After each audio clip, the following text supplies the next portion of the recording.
16 Donald Trump so-called false electors charged with felonies, pretty serious felonies too. These were people who were very plugged in Michigan. People like Mayor of Wyoming, Michigan, this guy Kent Vanderwood. People who are also leadership in the Republican Party, co-chairs, and other people like Kathy Burden, who was the National Committee chapter chair from Republican RNCs. We also have Shelby Township clerk called Stan Grott and Mishan Maddock, co-chair of the Michigan Republican Party. All of these people now charged with felonies. And so it's almost like they're decapitating part of the GOP in a very important state by putting them under the pressure of indictment. But first, let's go to the press release from the Attorney General out of Michigan. Here is what she posted. Said that the Michigan Attorney General Dana Nessel charges 16 false electors, which is a charged term. Many people would say alternative electors. We know that there are electors that are nominated by the parties in every contest, and then whoever wins, those electors are the electors that are nominated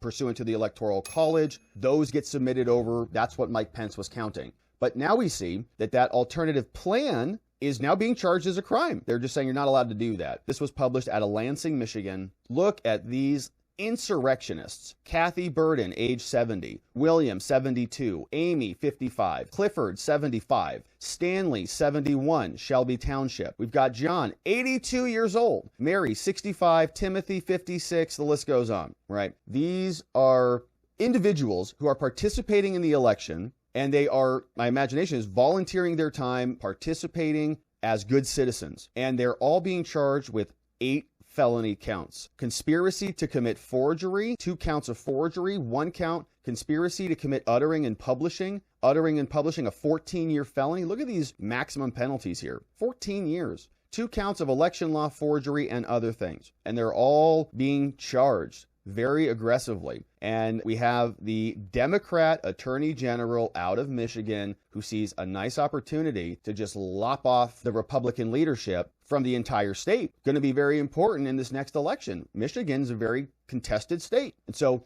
if they can put 16 Republican leaders under indictment, they'll take that opportunity to do it, and they'll be gleeful about it. This is the Attorney General announcing this. Hi, I'm Michigan Attorney General Dana Nessel. On December 14, 2020, certified electors in all 50 states convened to carry out their official duties related to the 2020 presidential election and award their state's electoral votes in accordance with their state's election laws. The election in Michigan was procedurally the same as in every previous modern presidential election. Nearly 5.5 million Michigan voters cast their ballots. A successful canvass in all 83 counties and multiple audits performed by the Secretary of State determined that the Democratic nominee, Joseph R. Biden, received over 2.8 million votes, approximately 154,000 more votes than the Republican incumbent, Donald J. Trump. The results were then certified by the bipartisan Michigan Board of State Canvassers, and the sitting governor officially recognized Michigan's 16 electors who, in accordance with Michigan's election laws, convened on December 14th in the state Senate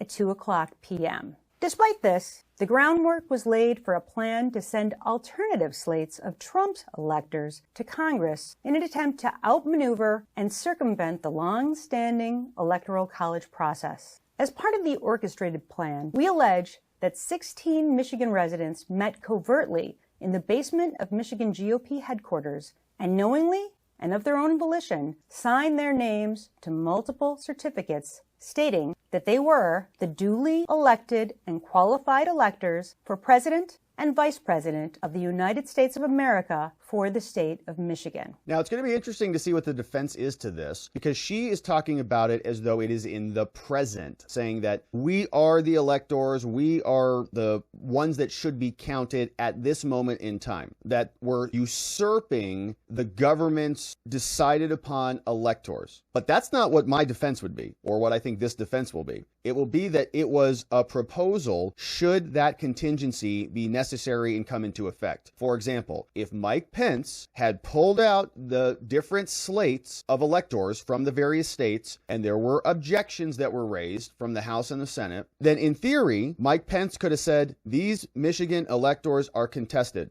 I have two slates, one from the Republican Party, one from the Democratic Party. There are objections. We have to debate about this. If we did whatever happened, we don't know exactly what could happen because this has not happened before, is this would then go back to the state legislatures, not to the secretaries of state, not to the governor or any of those judges, but it would go to the legislatures, and the legislatures themselves, as the most direct representative of the people, Secretary of State is not. It's an election failsafe. The legislatures could then decide what slate of electors is then valid. And at that moment, the Republican Party in the various states, they wanted to be prepared for that. They basically said we wanted to have this slate of electors on this document ready to go so that when we're filing in court, when this litigation starts to go forward, we are not caught flat-footed. Because remember, in context of this, and we covered a ton of this litigation here, there were judges saying, sorry, you're not ready for this. Okay, your case is not far enough along. You should have brought this later. This issue's already settled. There's nothing we can do. You should have brought it before the election. Latches apply. Or you don't actually have standing on this. And they were finding every which way to dismiss claims. So now we're thinking, okay, from a litigation standpoint, you might want to have an alternative slate of electors who are ready to go, so that if there is a contest, you can say, Judge, we do have a competing slate. The Republican Party has nominated these electors.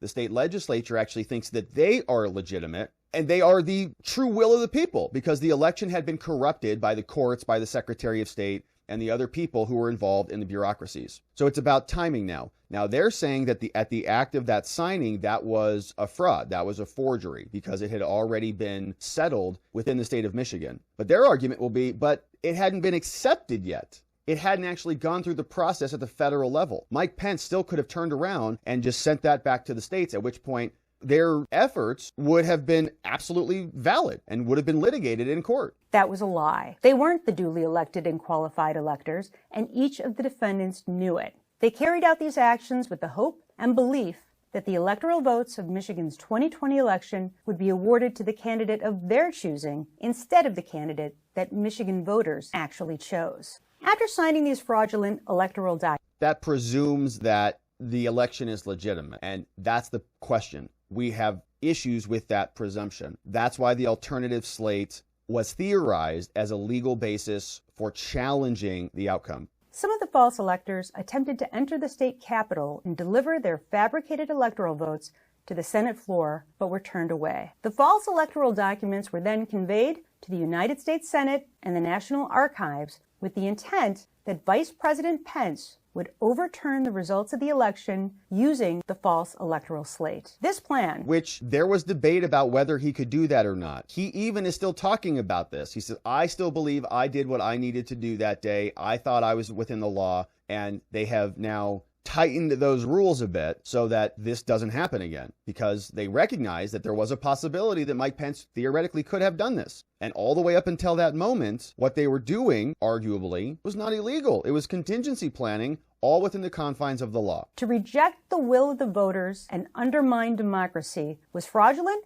and legally baseless. The false electors' actions undermined the public's faith in the integrity of our elections, and not only violated the spirit of the laws enshrining and defending our democracy, but, we believe, also plainly violated the laws by which we administer our elections in Michigan and peaceably transfer power in America. Therefore, we have filed charges against the following 16 individuals. We know who they are. We already discussed them. She's going to drag their names through the mud. But we're going to fast forward and just go directly to the complaint so we can break this down. Now, you saw in her statement a lot of presumptions. She's presuming that these people were acting corruptly from the start without giving them the benefit of having allowed the process to play out. Now, we're going to go through this and see exactly when the crime they say occurred, and then we'll parse through this. But here, the person who drafted this is Howard Schock, special agent from Michigan. 26 years experience. He says he's been investigating this, and he submits his affidavit. He says he was assigned to this case because there were people that might have violated criminal statutes, saying there was a fraudulent certificate of votes and there might be probable cause to investigate this. He tells us about the various Michigan law. This law says you can't make false or publish false documents with the intent to defraud, right? Now we're asking ourselves, what does that mean exactly? That is a very aggressive interpretation of this statute, saying all of these people willfully wanted to steal the election, guilty of election law forgery, rather than these people coming in good faith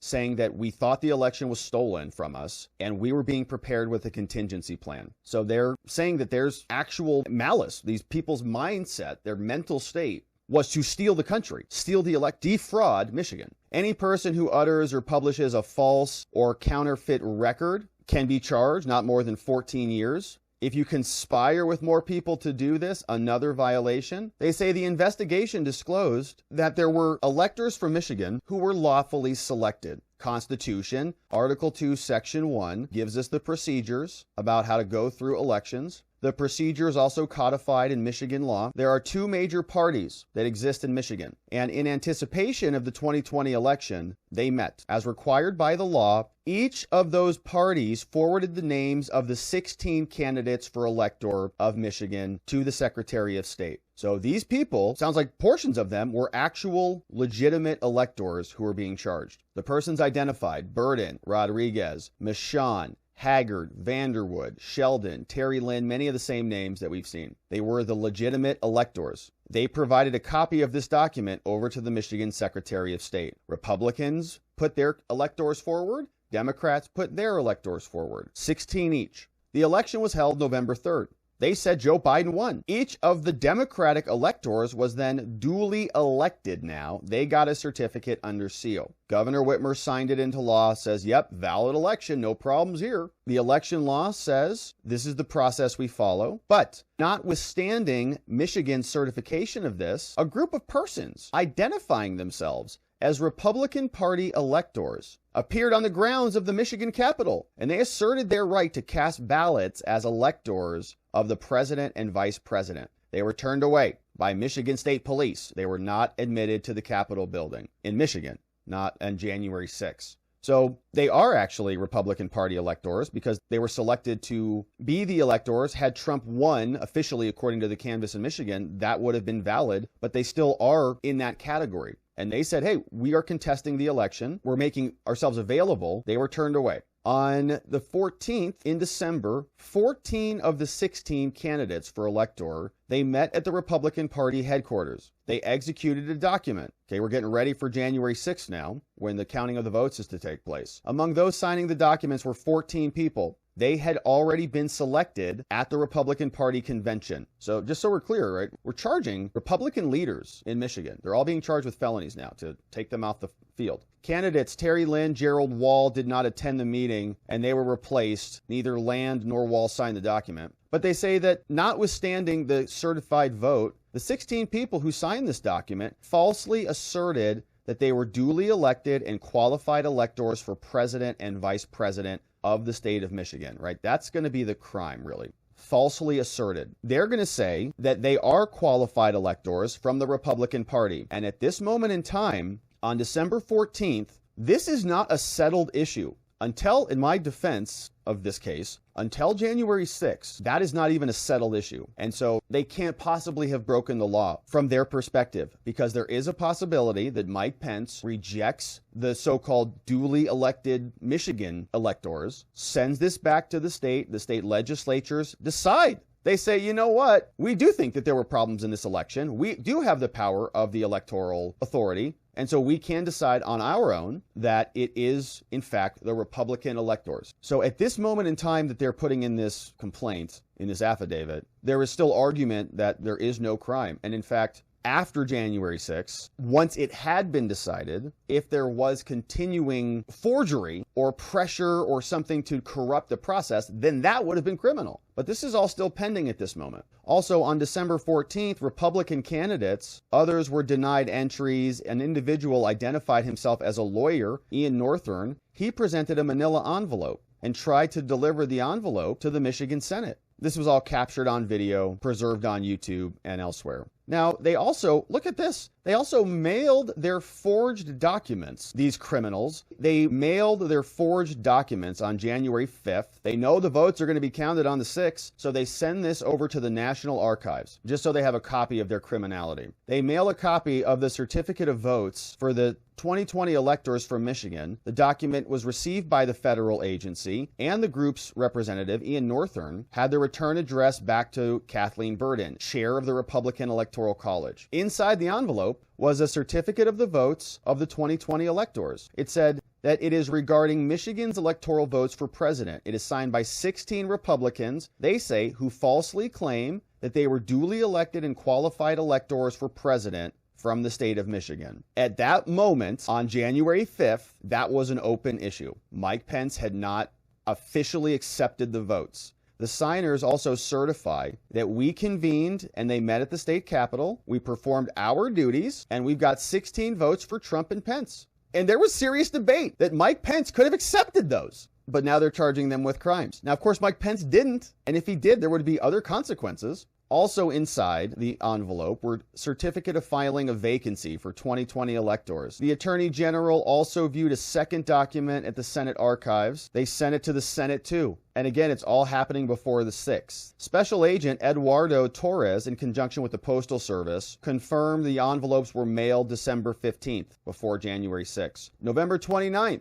2020. Republican candidates also charged. They say that the Republican Party in Michigan shared this information. They're getting information from Senate Majority Leaders that there's no evidence of voter fraud sufficient to affect the results. And so now we're getting into the reasonableness of what they had done here. They're saying, well, look, everybody else was telling them that there wasn't enough to overturn the election. Now, we know that the Michigan GOP organized a meeting of these Republican electors. They saw them all meeting together. We had a forensic examiner compare the signatures. They also went through their cell phones, and they said, these people are talking about this, talking about if she can't keep quiet after taking the oath, what would she do as vice chair? And they're going through other news articles saying that they've got evidence on these people. So based on the following, they say we're going to charge all 16 of these people with various counts.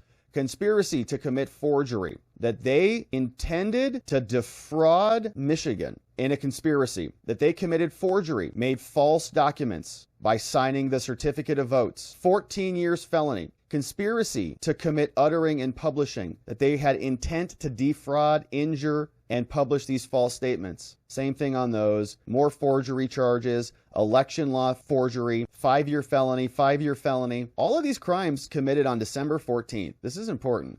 December 14th, every single one of these. January 6th was the date that all of this was finally settled. Everybody in this country was panicked about what was going to be happening that day. Democrats were thinking, what is Mike Pence going to do? Everybody was waiting with bated breath. And these people had an alternative plan. Now, this, in my opinion, is done to chill any efforts like this again. They don't want people organizing and proposing challenges in the future. It's also going to decapitate a huge portion of the Republican Party in Michigan, obviously. We've got 16 people charged with felonies, co-chairs, and other things. This, I'm going to guess, is going to happen in other states. We had a very similar situation here in Arizona and elsewhere with the Attorney General Dana Nessel now charging 16 Republicans in a very competitive state. And there will be more to come because this is what they've got. They have no real candidate. They have no real vision for the country. All they do is want endless wars and Republicans in jail. And they're doing everything they can to get it done.